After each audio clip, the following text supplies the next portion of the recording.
Welcome back to another explainer. Today we're jumping right into the massive 2026 earbud revolution. We're currently seeing an absolute explosion of insane flagship-level audio specs available for practically pennies. But there's a shocking hidden cost behind all these amazing numbers that nobody in the tech space is really talking about. We're going to break down exactly what that cost is, and trust me, it's something you literally can't afford to ignore. Okay, let's dive into this. Because in 2026, the audio landscape has shifted drastically. The days of overpaying for generic, tinny white earbuds, those are completely over. Brands have totally disrupted the market, bringing audiophile-grade sound, active noise cancellation, and premium designs down to unbelievably low prices. We're talking $50 or less for features that used to easily cost triple that amount. But this rapid drop in price brings us to a really critical question. What is the true, real-world cost of these ultra-budget earbuds? 50. That is the sheer number of hours modern budget earbuds can last on a single charge right now. Devices like the Airdopes Supreme and the Buds VS106 are pushing up to a massive 50 hours of total playback time. You can literally listen to music, podcasts, or game audio for an entire work week and never even need to plug them into the wall. Battery anxiety? It's entirely a thing of the past. And this brilliantly illustrates the shift we're seeing across all the top contenders right now. You've got the CMF Buds Pro 2 giving you 50 decibels of noise cancellation for around $47. You have the Realme Buds T310 packing these giant 12.4mm dynamic drivers. These are massive drivers that move a ton of air for heavy bass, paired with 40 to 50-hour batteries, and they're now just the baseline standard. You're getting all of this power for the price of just a few cups of coffee. But, it's not just about how loud they get or how long they last. It's about what they block out. Tech reviewers are noting that $49 earbuds, like the CMF Buds 2, are offering such good active noise cancellation that it literally cuts out 85% of a subway's low-end rumble. With 42 to 50 decibels of hybrid ANC now available on a really tight budget, these things are creating a perfect isolated bubble of silence for commuters, office workers, and students alike. Now, compare that immersive isolation to something like the Nothing Ear Open. Open-ear air conduction models are designed specifically to sit outside the ear canal, giving runners full situational awareness to hear traffic, and it completely prevents ear fatigue. But the vast majority of consumers aren't buying those.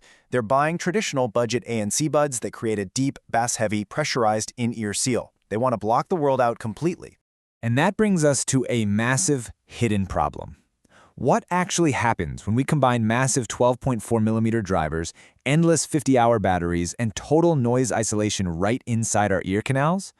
When the technology is this cheap, this accessible, and honestly this powerful, how does it physically affect us? To answer that, we have to pivot away from the amazing tech specs for a minute and look at a very sobering medical reality. 23.5%.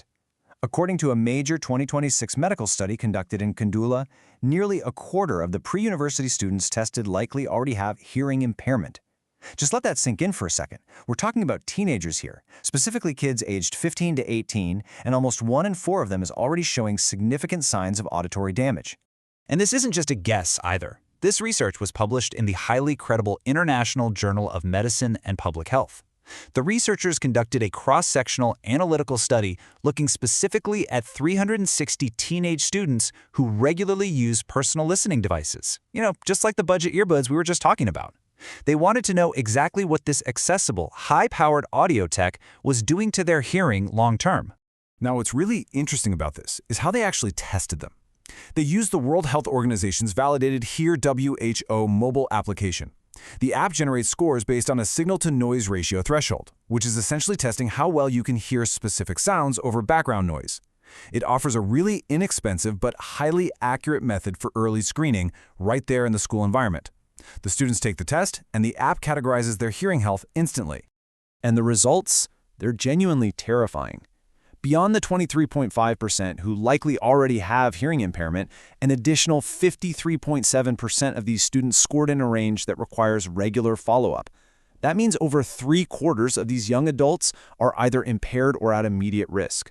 Only a tiny fraction, just 22.8%, actually scored as having a good hearing baseline. So what's driving this? Well, it's their listening habits, which are directly enabled by this modern tech. Because we have budget earbuds with 50-hour batteries, 60% of these students are using their devices for 4 or more hours every single day. 17.8% are regularly blasting the volume above the 75% mark. Over half of them, 56.3%, take absolutely zero breaks during these long listening sessions. And incredibly, no joke, 17.2% even sleep with their earbuds playing. So the crucial point is how drastically these specific habits multiply your risk. Understanding the odds ratios, which basically just tell us how much a specific habit increases your risk, reveals a pretty stark picture. While having a family history of hearing problems makes you almost 6 times more likely to have impairment, your personal choices really aren't far behind. Listening in high volumes on those punchy dynamic drivers makes you 4.5 times more likely to face impairment. And simply skipping breaks, that makes you 3.5 times more likely to damage your hearing. The researchers summed it up with this really powerful conclusion.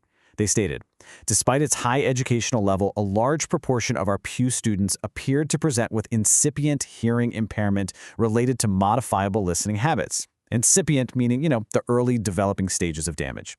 This is the absolute key takeaway from this explainer, guys. This isn't some inevitable disease. It is a completely preventable public health issue caused directly by how we choose to use our everyday, highly affordable audio devices. But hey, there is good news here. You can absolutely still enjoy your affordable high-tech earbuds safely by just making a few simple tweaks to your routine. First, download that free Hear WHO app to get an early, inexpensive baseline of your hearing right now. Second, keep your volume strictly below that dangerous 75% threshold. And honestly, most importantly, take regular breaks. Just pull the buds out of your ears for a few minutes to let your auditory system recover. The technology we carry in our pockets today is nothing short of miraculous. We've got studio-quality sound, deep noise cancellation, and batteries that seem to last forever, all for less than $50. But the responsibility for our health, well, that's now entirely on us. So I'll leave you with this final thought. With 50 hours of battery life sitting right there in your pocket, will you remember to press pause? Thanks for joining me on this explainer, and I'll catch you in the next one.